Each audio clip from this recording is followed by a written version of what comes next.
Hello दोस्तों, स्वागत है आप सभी का आपके अपने यूट्यूब चैनल एजुकेटेड भारत में। दोस्तों, जैसे कि आप सभी को पता है, हम वर्ल्ड हिस्ट्री के एनसीईआरटी बेस्ड क्वेश्चंस कंप्लीट कर रहे हैं। आज इस वीडियो में हम 40 एमसीक्यूज देखने वाले हैं।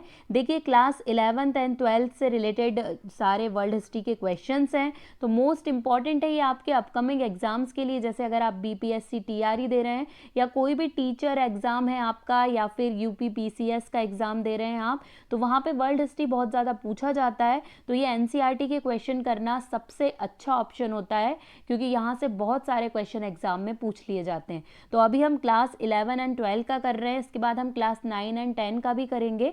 अगर आप चाहते हैं कि 9-10 का भी मैं आपको करवाऊँ तो आप कमेंट करके मुझे ज़रूर बता दीजिए, तो मैं 9-10 का भी स्टार्ट कर दूंगी जल्दी से वीडियो, ताकि जल्दी से जल्दी ये सारा कंप्लीट होते जाए और आपको इसका बहुत सारा प्रॉफिट मिल पाए अपने एग्जाम में। तो दोस्तों, अगर वीडियो पसंद आए तो लाइक एंड शेयर ज़रूर कर दीजिएगा। अगर अभी तक चैनल को सब्सक्राइब नहीं किया है तो प्लीज़ चैनल को सब्सक्राइब करके बेल आइकन ज़रूर प्रेस कर लीजिएगा। चलिए स्टार्ट करते हैं। फर्स्ट क्वेश्चन देखिए, कौन सा शब्द मध्यकालीन समाज की सामाजिक संरचना को बताता है जो 3 मुख्य आदेशों में विभाजित थी? तो करेक्ट आंसर हो जाएगा ए, सामंतवाद। आपको याद रखना है कौन सा है ये, सामंतवाद। देखिए, सामंतवाद 3 आदेशों की विशेषता वाली सामाजिक संरचना थी। मध्यकालीन समाज में प्रथम एस्टेट में मुख्य रूप से शामिल थे। मोस्ट इंपॉर्टेंट क्वेश्चन, तीनों एस्टेट पूछा जाता है कि कौन कौन इसमें शामिल है। तो प्रथम एस्टेट में शामिल थे, बी करेक्ट हो जाएगा, पादरी। जो चर्च के पादरी होते हैं वो सभी प्रथम एस्टेट में शामिल थे। देखिए, फर्स्ट एस्टेट में पादरी और बिशप शामिल थे। मध्ययुगीन समाज में द्वितीय एस्टेट में मुख्य रूप से शामिल थे। कौन शामिल था द्वितीय एस्टेट में? तो यहाँ पर करेक्ट आंसर हो जाएगा ए, कुलीनता, यानी कि जो कुलीन लोग थे वो द्वितीय एस्टेट में शामिल थे। देखिए, दूसरे एस्टेट में कुलीन लोग शामिल थे जो अक्सर सामंत और जमींदार होते थे। तो ये आपको याद रखना है क्योंकि पूछा जाता है। मध्यकालीन समाज में तीसरा एस्टेट में शामिल थे। कौन शामिल थे तीसरे एस्टेट में? तो करेक्ट आंसर हो जाएगा सी, किसान लोग शामिल थे तीसरे एस्टेट में। देखिए, तीसरे एस्टेट में किसान, भूदास और आम लोग शामिल थे। तो ये तीनों ही एस्टेट एग्जाम में पूछा जाता है, आपको ये याद रखना है। 1215 में हस्ताक्षरित किस मध्ययुगीन दस्तावेज का उद्देश्य राजा की शक्ति को सीमित करना और कुलीनों के अधिकारों की रक्षा करना था? तो यहाँ पर करेक्ट आंसर इसका हो जाएगा, देखिए मोस्ट इंपॉर्टेंट है ए, महाधिकार पत्र, यानी कि मैग्ना कार्टा। ये बहुत पूछा जाता है, आपको ये याद रखना है। देखिए, मैग्ना कार्टा राजशाही पर कुछ अधिकारों और सीमाओं को स्थापित करने में एक महत्वपूर्ण दस्तावेज था। तो 1215 में आया है ये मैग्ना कार्टा, आपको ये याद रखना है। द 3 ऑर्डर्स की अवधारणा किस ऐतिहासिक काल के दौरान सबसे अधिक प्रचलित थी? तो करेक्ट आंसर यहाँ पर इसका हो जाएगा बी, मध्यकालीन। ठीक है, मध्यकालीन काल के दौरान जो द 3 ऑर्डर्स है, इसकी अवधारणा सबसे ज़्यादा प्रचलित थी। 3 आदेशों की अवधारणा मध्ययुगीन समाज की एक परिभाषित विशेषता थी। 3 आदेशों में पादरी शब्द उन व्यक्तियों को प्रदर्शित करता है जो, तो करेक्ट आंसर हो जाएगा बी, धार्मिक भूमिकाएं निभाते हैं उन व्यक्तियों के, मतलब जो चर्च में रहते हैं पादरी, जो धार्मिक कार्य करते हैं वही क्या कहलाते हैं, पादरी कहलाते हैं। पादरी वर्ग में पुजारी और बिशप जैसी धार्मिक भूमिका वाले व्यक्ति शामिल होते हैं। निम्नलिखित में से कौन मध्ययुगीन समाज में 3 आदेशों में से एक नहीं है? तो यहाँ पर करेक्ट आंसर हो जाएगा बी, बरजुआ जो है ये नहीं है। देखिए, जो पहला वर्ग है उसमें पादरी आते थे, जो दूसरा वर्ग है उसमें कुलीन आते थे, जो तीसरा वर्ग है उसमें किसान आते थे, मगर ये बरजुआ नहीं आते थे। तो इसमें यही पूछा है कि मध्ययुगीन समाज में 3 आदेशों में कौन नहीं थे? तो बरजुआ वर्ग नहीं था। देखिए, शब्द बरजुआ पारंपरिक 3 आदेशों का हिस्सा नहीं है, लेकिन बाद में मध्ययुगीन शहरों में ये उभर के सामने आए थे।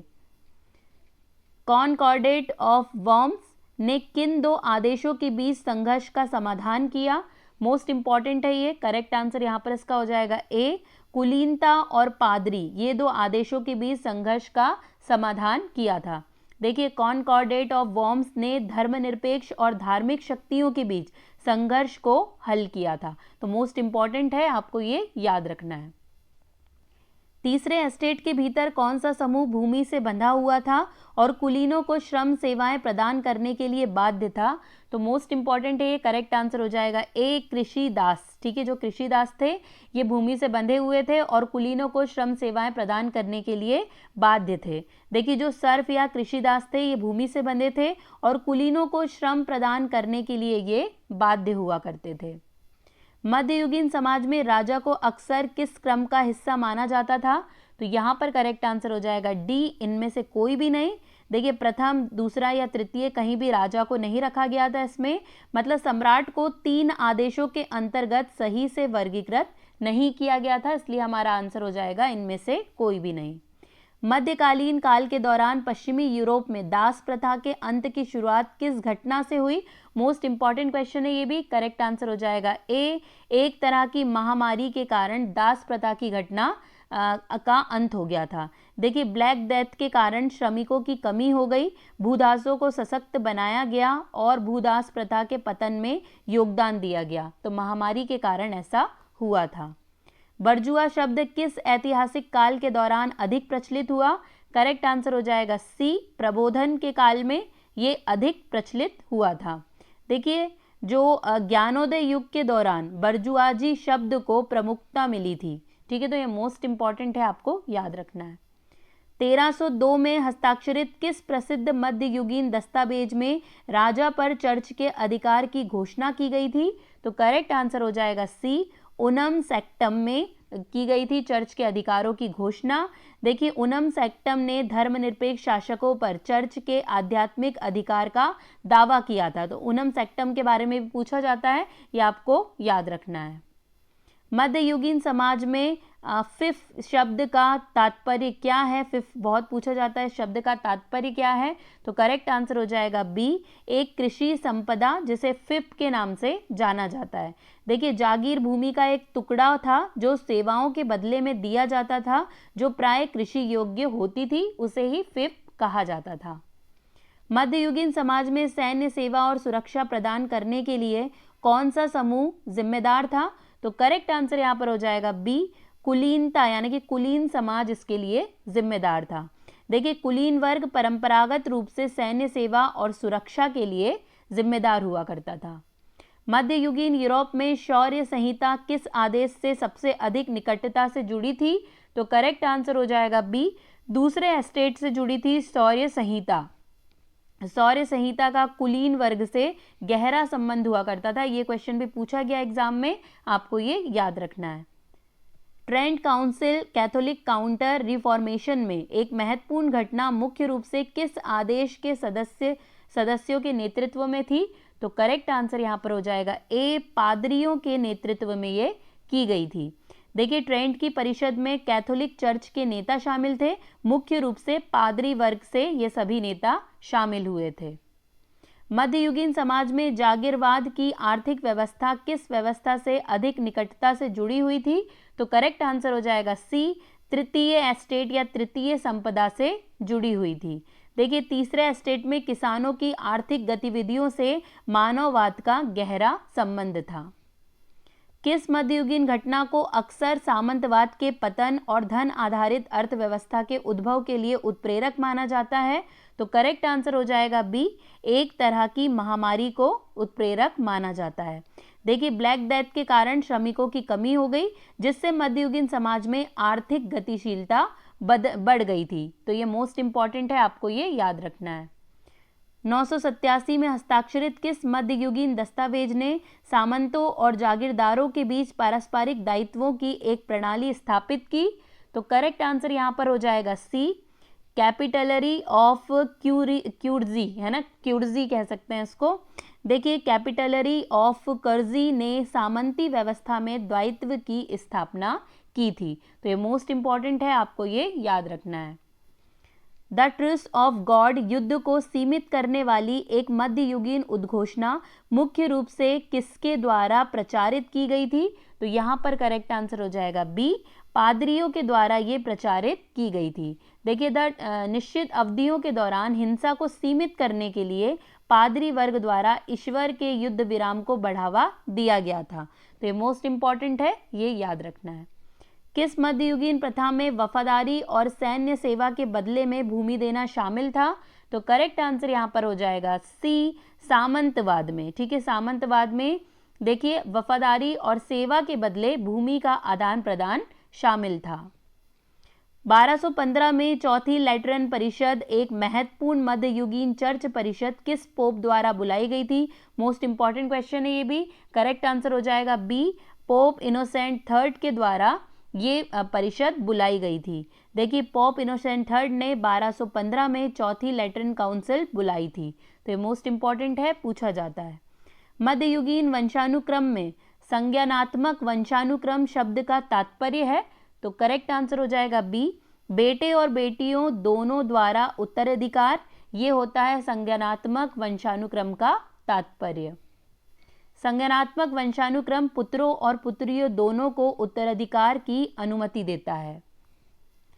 1066 में हेस्टिंग्स की लड़ाई के परिणाम स्वरूप इंग्लैंड में किस राजा के अधीन नॉर्मन शासन की स्थापना हुई?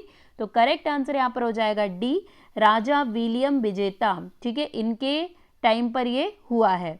देखिए हेस्टिंग्स की लड़ाई के कारण इंग्लैंड में विलियम द कॉन्करर के अधीन नॉर्मन साम्राज्य की या शासन की स्थापना हुई थी। कौन सी मध्ययुगीन संस्था किसी विशेष समुदाय के धार्मिक और सामाजिक जीवन को व्यवस्थित करने और उसकी देखरेख करने के लिए जिम्मेदार थी? तो करेक्ट आंसर हो जाएगा ए, मठ।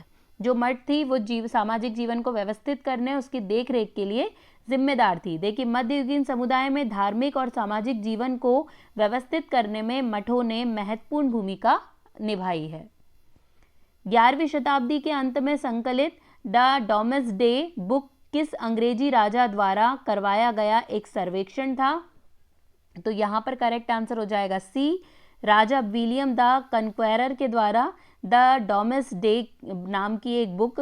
देखिए द डोमेस्डे बुक को किंग विलियम द कॉन्केरर द्वारा भूमि और संसाधनों का आकलन करने के लिए नियुक्त किया गया था।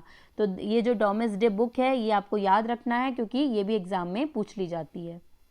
नैतिकता और व्यवहार की किस मध्ययुगीन संहिता ने शूरवीरों के बीच बहादुरी, सम्मान और शिष्टाचार पर जोर दिया? तो करेक्ट आंसर यहाँ पर हो जाएगा सी, शिष्टता संहिता में। ठीक है, कौन सा संहिता है? शिष्टता संहिता। देखिए शिष्टता संहिता ने शूरवीरों के लिए नैतिक मानकों की रूपरेखा तैयार की थी। मध्ययुगीन यूरोप में the peace and truce of God आंदोलन का उद्देश्य विशिष्ट अवधियों के दौरान हिंसा को सीमित करना और किसकी रक्षा करना था? तो यहाँ पर करेक्ट आंसर हो जाएगा डी, पादरियों की। ठीक है, तो the peace and truce of God जो है ये पादरियों की रक्षा करने से संबंधित था। तो the peace and the truce of God आंदोलन का उद्देश्य पादरी और धार्मिक संपत्तियों को हिंसा से बचाना था। ये मोस्ट इंपॉर्टेंट है, आपको ये याद रखना है। एगिनकोर्ट की लड़ाई 100 साल के युद्ध में एक महत्वपूर्ण संघर्ष इंग्लैंड और किस अन्य देश के बीच हुई थी? तो करेक्ट आंसर हो जाएगा ए, इंग्लैंड और फ्रांस के बीच ये लड़ाई हुई थी।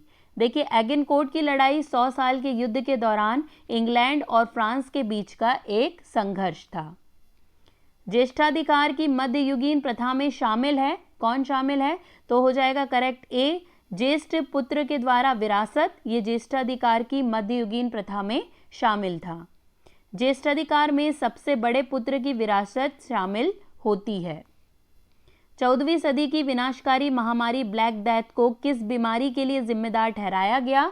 तो करेक्ट आंसर हो जाएगा ए, टाउन प्लेग के लिए इसे जिम्मेदार ठहराया गया था। देखिए ब्लैक डेथ को मुख्य रूप से बुबोनिक प्लेग या टाउन प्लेग के लिए जिम्मेदार ठहराया गया था। किस मध्ययुगीन व्यक्ति ने 100 साल के युद्ध के दौरान ऑरलियंस की लड़ाई में फ्रांसीसी सेना को जीत दिलाई? तो यहाँ पर करेक्ट आंसर हो जाएगा ए, जॉन ऑफ आर्क। ठीक है, इस लड़ाई में फ्रांसीसी सेना को जीत दिलाई थी। जॉन ऑफ आर्क ने ऑरलियंस की लड़ाई में फ्रांसीसी जीत में महत्वपूर्ण भूमिका निभाई थी।